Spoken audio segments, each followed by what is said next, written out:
એમાં બનાસ હર હર મહાદેવ. તો મિત્રો આજે આપણા મા બનાસના વીરપુત્ર ચાવડા વિપુલસિંહ અહીંયા ડૉક્ટર સાહેબ છે, અહીંયા પધાર્યા છે મિત્રો, અને સાહેબશ્રીની મુલાકાત કરી રહ્યા છે. તો મિત્રો આ છે હિન્દીમાં ગુલર, સંસ્કૃતમાં ઓર હિન્દીમાં એને ગુલરનું ઝાડ કહેવામાં આવે છે. તો સાહેબશ્રી મારા ઘરે પધાર્યા છે, આ વૃક્ષની મુલાકાત બી કરી રહ્યા છે અને મારા દાદાજીની ઇલાજ માટે બી આવેલા મિત્રો અહીંયા. તો ખૂબ જ સારો આનંદ થયો સાહેબ સાથે. તો સાહેબનો પરિચય કરીશું. સાહેબશ્રી આ પરિચય જણાવશો? તો મિત્રો છેલ્લા 5 વર્ષથી સાહેબ પણ આપણા ગ્રુપ સાથે જોડાયેલા છે, મા બનાસના વીરપુત્ર ગ્રુપ સાથે, અને ખૂબ સારો સાહેબના વિડીયો બી છે આપણા યુટ્યુબમાં જોઈ લીધું, જે દીકરીઓને વાસણના બદલે વૃક્ષ આપ્યો, એક નવો સમાજ, નવો રિવાજ, અને હાલનો વર્તમાન સમય સ્થિતિ જોતાં, પર્યાવરણની સ્થિતિ જોતાં પરિવાર માટે સાહેબ ખૂબ જ જરૂરી છે. સાહેબ આપ કહેશો વૃક્ષ વિશે? અહીંને હાલ જે નવા જનરેશન જે વૃક્ષ જે લગ્ન કરી રહ્યા છે એમના પરિવારને જીવવા માટે આવનારા 20 વર્ષ પછી વૃક્ષ નહીં હોય તો સાહેબ શું સ્થિતિ હશે, આપ જણાવી શકો સાહેબજી? હા, એક તો આપણે જાણીએ જી કે જે ખાસ કરીને જીવવા માટે જી સાહેબ. ઓક્સિજન પહેલું મહત્વનું છે. જી જી. બરોબર. હા જી સાહેબ. તો ઓક્સિજન ક્યાંથી મળશે?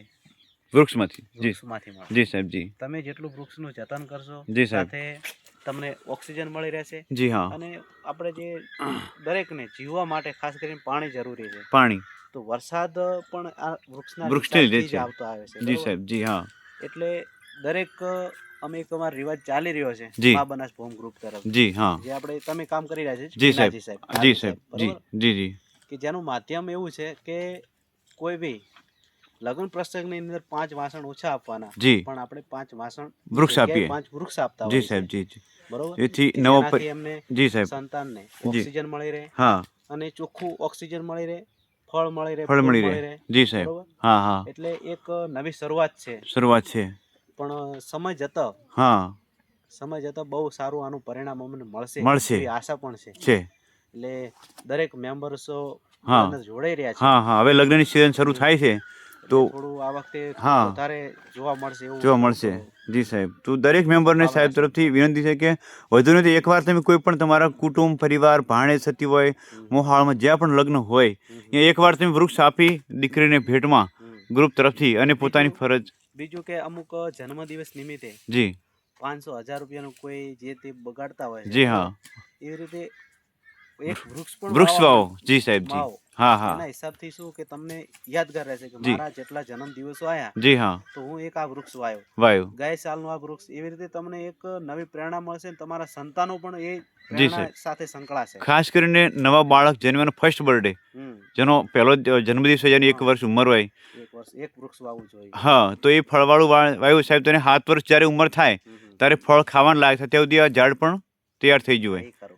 હા ને? તો સાહેબજી કહે એ પ્રમાણે મિત્રો બર્થડે જેનો જન્મદિવસ છે એના ઉપર કીધું સાહેબે કે ઝાડ વાવવું જોઈએ. તો જે બાળકનો પહેલો જ જન્મદિવસ છે, પહેલો 1 જ વર્ષથી હોય, અને એ સાહેબ જો 5 ફળવાળા ઝાડ વાયા અને આવતરે, તો જ્યારે બાળકની ઉંમર 7 વર્ષ કે 10 વર્ષ થઈ હોય ત્યારે એ ઝાડની ઉંમર પણ 8 વર્ષ થઈ ગઈ હોય, તો ભરપૂર માત્રામાં એ ટાણે ફળ આપતું હોય, તો બાળક ઘરનું જ ફળ ખાઈને સાહેબને કીધું પણ સ્વાસ્થ્યનું સાચવી શકે ઘરે, જેમ કે. અને જેટલું તમે વૃક્ષનું જતન કરશો જી એટલું જ આગળના ભવિષ્ય માટે ભલું છે. માટે બહુ સારું છે. જી સાહેબ. તો ખૂબ ખૂબ આભાર ડૉક્ટર સાહેબનો. અને મિત્રો અહીંયા તમે આ ગુલરનું ઝાડ જોઈ રહ્યા છો. આસ્થાની દ્રષ્ટિએ વાત કરીએ તો હાલમાં આપણે ત્યાં યજ્ઞ હોય, ચૈત્ર માસ આવશે તો યજ્ઞમાં આના લકડા વપરાય છે મિત્રો હવનમાં, કેમ કે આમાંથી શુદ્ધ ઓક્સિજન નીકળે. જી સાહેબ. આના લકડામાંથી સારો ઓક્સિજન નીકળે અને ઘણા બધા કીટકોને નાશ કરે છે. ઘણા બધા વાયુમાં રહેલા જે ઝેરી જંતુઓ છે એમને નાશ કરે છે. એ માટે આનું લાકડું યજ્ઞમાં વાપરવામાં આવે છે. પ્લસ આમાં કેટલા બધા જીવો અને ભોજન કરે છે, આહાર કરે છે, જેથી એવું કહેવામાં આવે છે કે ઉમરાનું ઝાડ વાવો કે અશ્વમેઘ યજ્ઞ કરાવો, એટલું આપણને પુણ્ય ફળ મળે છે. હા, તો આમ એટલું લગભગ 30 વર્ષ પહેલાં મારા બાપુજીએ વાવેલો, મારા પિતાજીશ્રીએ, અને આજે સાહેબ પણ આવ્યા, એમને પણ. જી જી. ધન્યવાદ સાહેબજી. જી હા હા સાહેબજી. બિલકુલ બિલકુલ સાહેબ. હા, કરેક્ટ સાહેબ, કરેક્ટ. હા, પરિણામ ગમે ત્યારે પરિણામ કોઈ સ્વરૂપમાં મળી જાય છે. સાચી વાત કરી સાહેબ, આજ તમે બિલકુલ સત્ય વાત કરી. તો ખૂબ જ આનંદ થયો મિત્રો ડૉક્ટર સાહેબ સાથે મુલાકાત કરીને. ડૉક્ટર સાહેબ અમારા મોજરૂ ગામમાં લગભગ 5 વર્ષથી સેવા કરે છે. કોઈ પણ વયનું માણસ જાય એમની પાસે, વૃદ્ધ હોય, બાળક હોય કે, તો બહુ સારી રીતે એમનો મીઠો સ્વભાવથી એમનો ઇલાજ કરે. અને સાહેબ પાસે 5 ગામડા વાહાણા, વાતમ, શેસણ, જૂના નવા, પછી મોજરૂ જૂના નવા, અને ખાણોદર બી અડધું કહી શકાય. તો એ લોકો બી સાહેબ પાસે દવા માટે આવે છે અને બહુ સારો સાહેબનો સ્વભાવ છે. અને ગ્રુપ માટે પણ સાહેબ 5 વર્ષથી કામ કરે છે. એમના ગામમાં જ્યાં પણ લગ્ન થયા છે ત્યાં સાહેબે પોતાની ફરજ રૂપે એમના ગ્રુપ મેમ્બરો સાથે મળીને, એમના ગામ લોકો સાથે મળીને આપણા મા બનાસના વીરપુત્ર ગ્રુપનો સાહેબે ખૂબ જ પ્રસાર કરેલો અને વૃક્ષોની ભેટ પણ આપેલી. અને સાહેબનું હંમેશા જ્યારે પણ ફોન મેં કર્યો છે, ગ્રુપનું કોઈ કામ હશે ત્યારે સાહેબે હંમેશા હા જ ભરી છે. કોઈ પણ કામ માટે સાહેબ આજ સુધી ક્યારેય પણ ના પાડી નથી મિત્રો.